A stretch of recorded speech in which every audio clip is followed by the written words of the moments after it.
relationships in the world with these people, that even without seeing them, wherever we are in the world, we will connect. So I'm very happy to welcome to the stage the incredible, the amazing, the best Italian accent in the world, Federico Violante!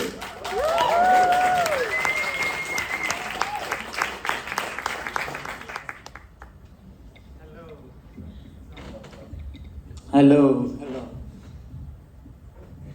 Thank you, Gonzalo, for the great introduction. I'm not used to big stages, so I can't resist asking you a question.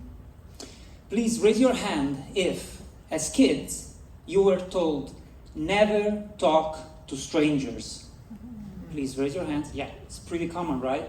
But please keep your hands up and tell me. Now, as adults, we talk to strangers all the time, right? But keep your hands up if you talk to strangers about your deepest fears and secrets.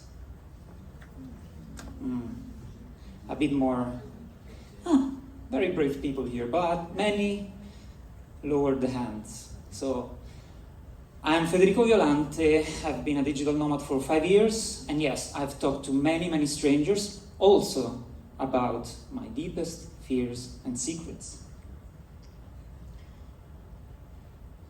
But I want to tell you the first time that happened, because yeah, it's a fun story.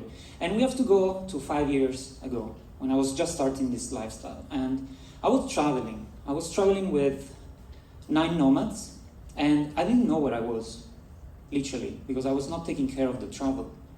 So I was in the middle of Spain, in the middle of nowhere, in this 200 years old hacienda, this nice farming villa. And it was one of those that when you enter, it smells like dry wood and leather and a bit of ground and dirt. And hanging on the walls, there were plowing tools, shovels, and other tools I can't even name.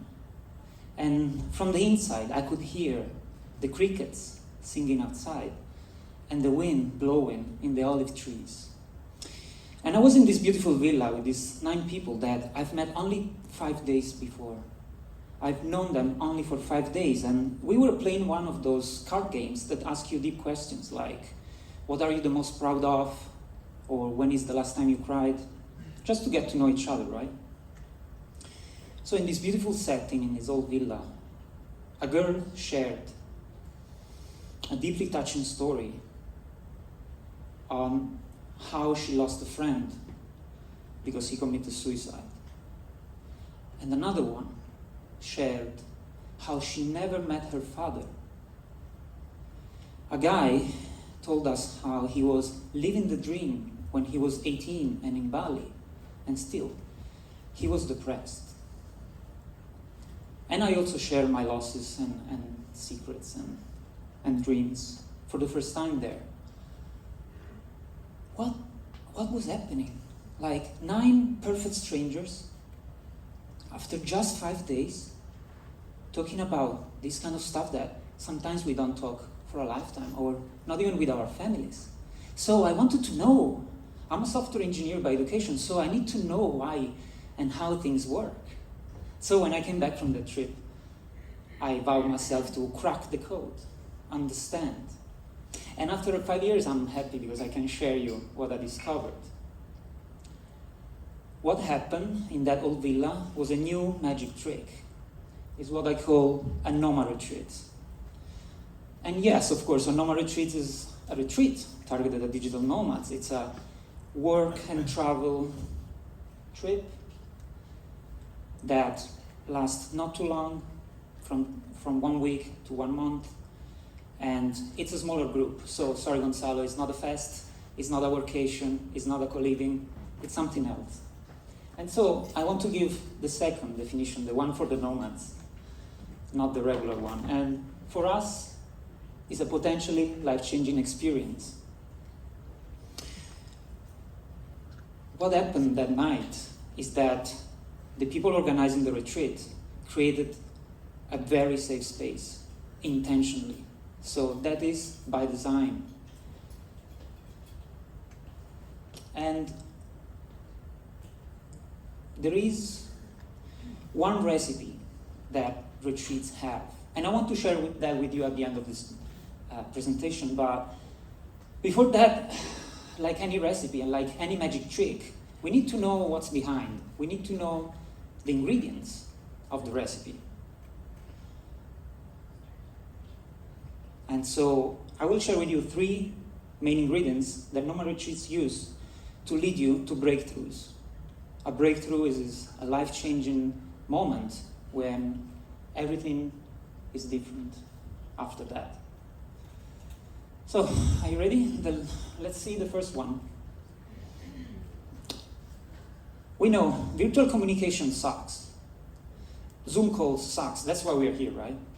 And there are studies finally proving that, like if we needed that. And they are specifically terrible for creativeness, to be creative. Why? Because the science says that looking at one small screen doesn't make your brain go wide, makes you narrow-minded. So even just if you want to improve a Zoom call and have a creative Zoom call where you need to come up with new ideas, don't look at your phone, don't look at your laptop. Go walk, have a walk. So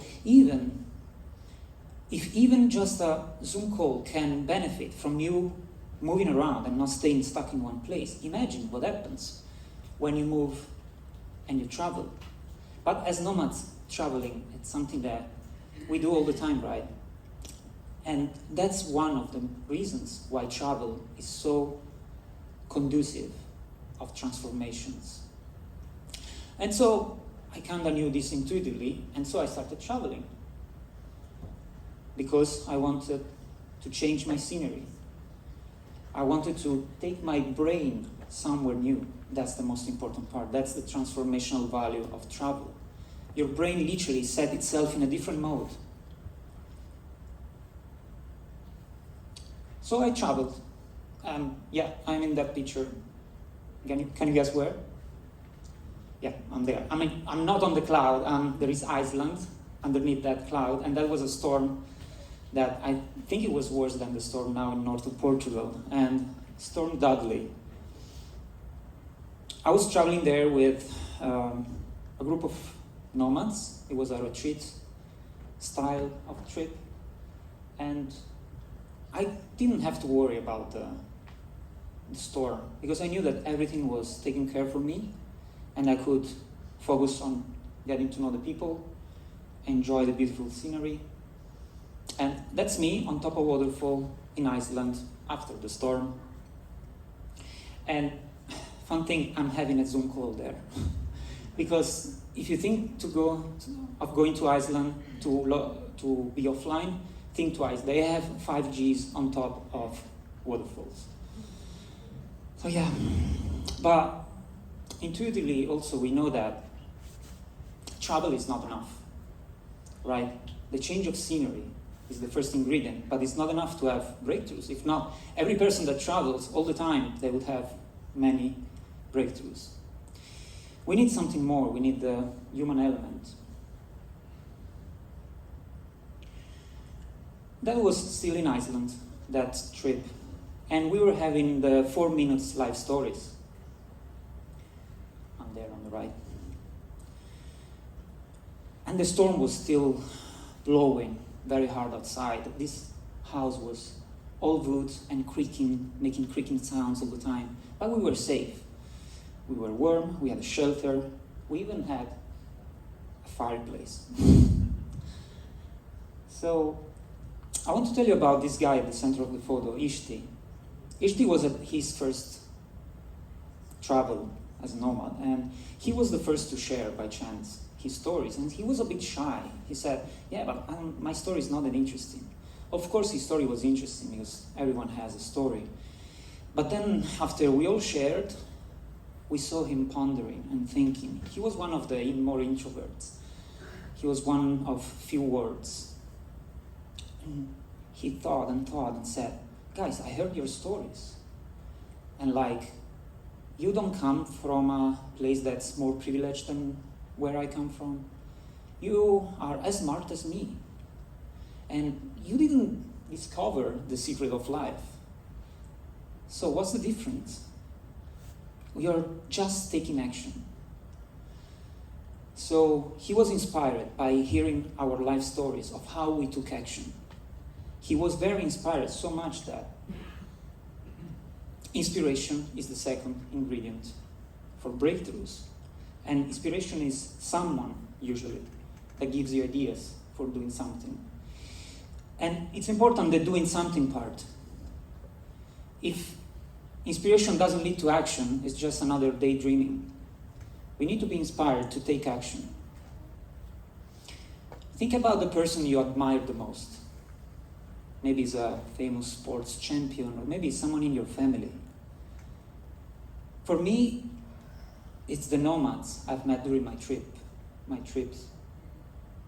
Because they make me feel every time like the impossible can become possible. Because each one of us has a story where that happened. And Ishti took that literally. He started doing much more. He started to be more extroverted. And 2 months after this trip, he started traveling in South America for months and months. And he took his life to new heights. Like, literally, he's on a hot air balloon. Okay? With his new girlfriend in Mexico. So, the seeing and witnessing the transformation and the growth of this guy was amazing. So sometimes you inspire, sometimes you are inspired. Inspiration is the second part. But not everyone is brave as Ishti was. Inspiration is the spark. The change of scenery sets the tone and setting, right? We need a third element to make this consistently.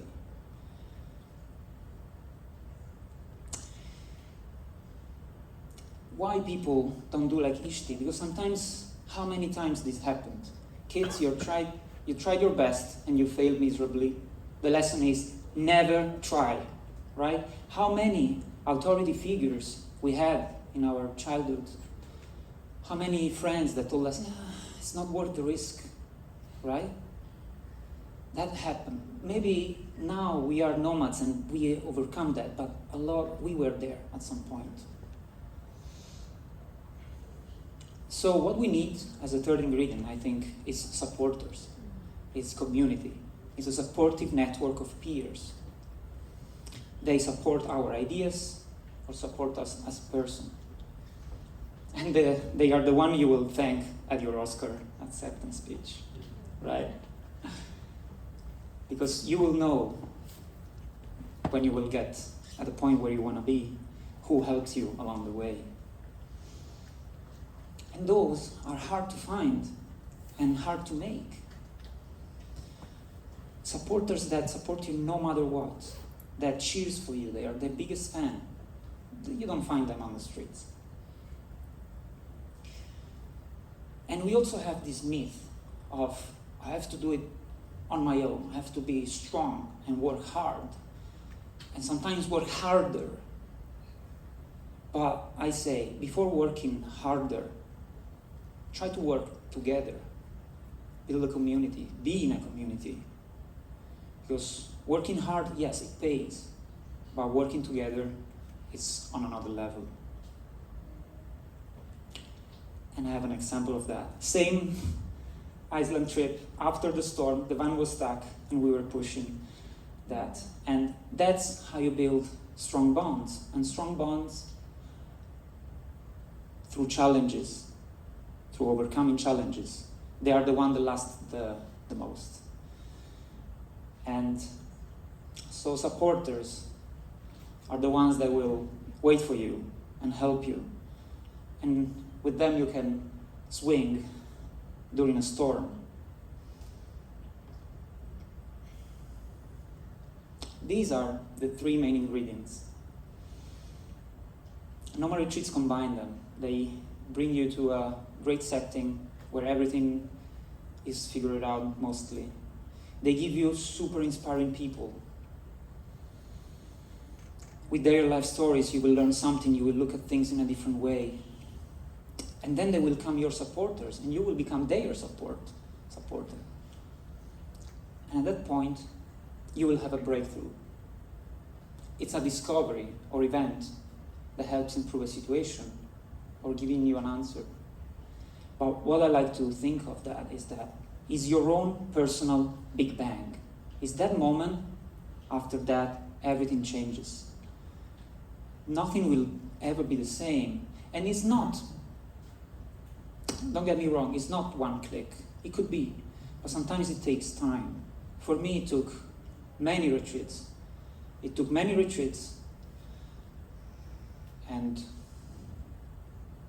But it happened. And you can say, you cannot engineer breakthroughs. You cannot make that happen on command. That's true. But Nomad retreats are the places where I've seen those happen the most consistently. They happen consistently. I can tell you this. I spent 3 months with these lovely people after a retreat. It was 2020. And I can tell you, after the retreat, every single person in this photo had a breakthrough. Two of them, they started a new business. 3 of them started collaborating in 2 different businesses. One guy started traveling full-time, like he was never in his plans. And he said, okay, let's go. One other went back home, divorced, and moved to Madeira. And yeah.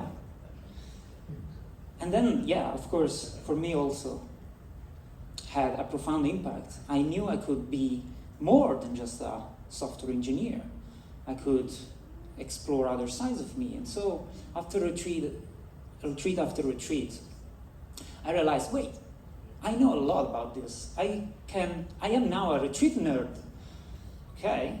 But there is no place on the internet where I can find them easily because I want to go at all of them. So with a good friend of mine, we co-founded nomadretreats.co.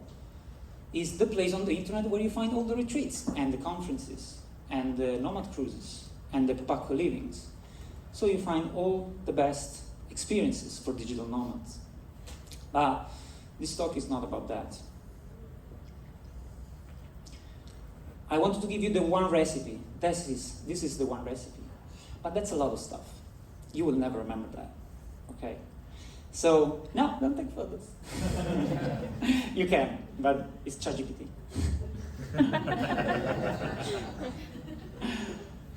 Yes, retreats have great ingredients, great location, great people, great exercises, activities, Skillshare, masterminds, profound conversations. But the thing I would like you to do is to go out there, because transformations always starts with you. Retreats are just a catalyst, are just an accelerator. So I challenge you, guys. There are 300 retreats every year. Pick a couple of locations. Find a community that speaks to your heart and mind. And prepare to go talk to strangers. Thank you. I'm Federico Violante. I'm the co-founder of Nomad Retreats. Thank you for listening.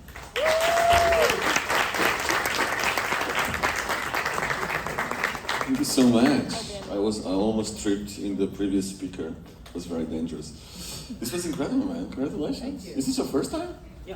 Oh, wow. This is the first time, guys.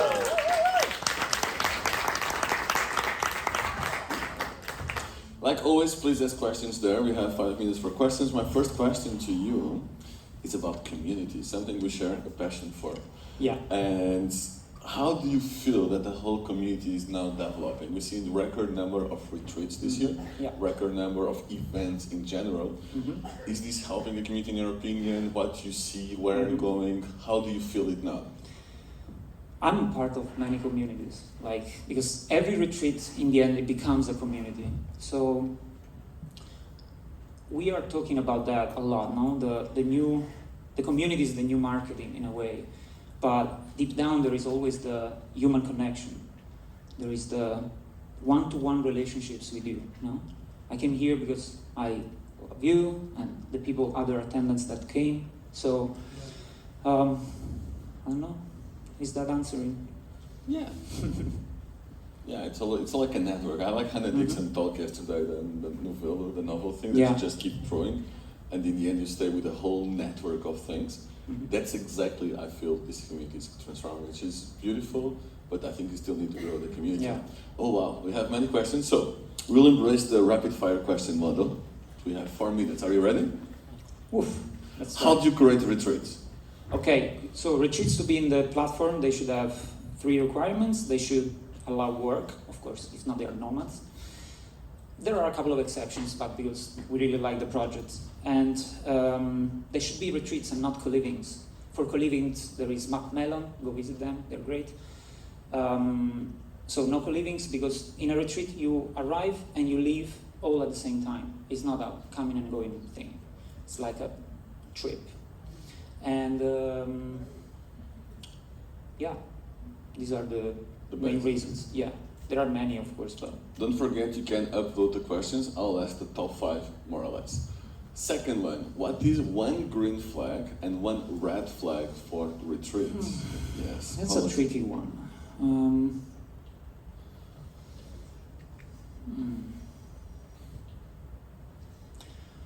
I mean, there are retreats coming up every day, every month. That's why we created the website, right? Because there were 20, and then next year there were 40, and then 60, and then... So there was a boom. There are no real red flags, in my opinion, because everybody is accepted and welcome to build their own retreat.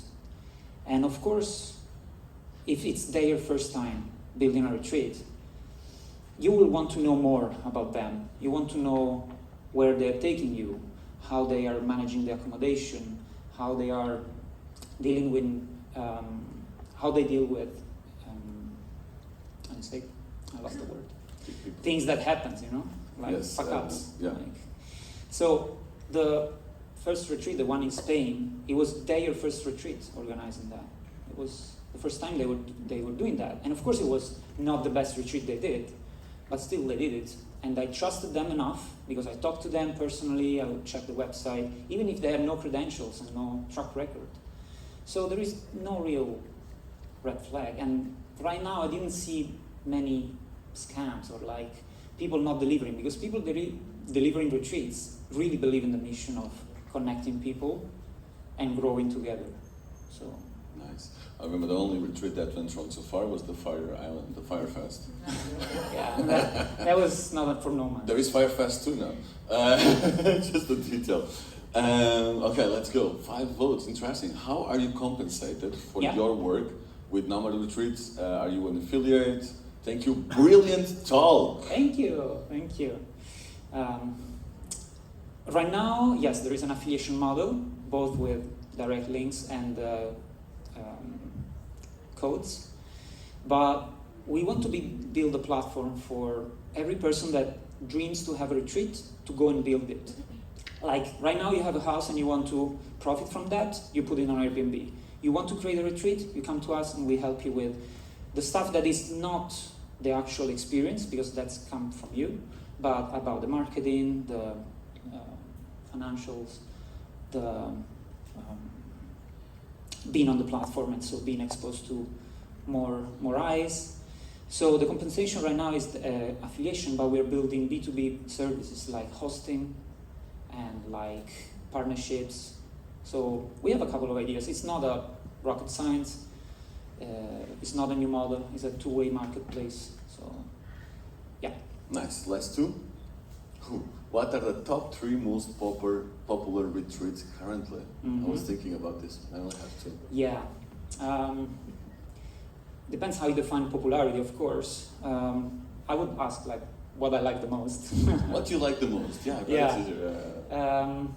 I mean, there are 4 or 5 big names, of course, that covers 60% of the market. Remodier, Hugger Paradise, Wi-Fi Tribe, Nomad Tribe. They are, flexible. They're retreats though. They're like pop-up co-living, right? Nah. It's hard to define. It's- We it's need to a hard define the definition. traits better. That's Yeah, my talk was about that. I know. It's hard to define, but for me they're much more like pop-up co-living than. Yeah, but they are curated usually. They have a facilitator. The facilitator is a big part of what a retreat is. Like, True.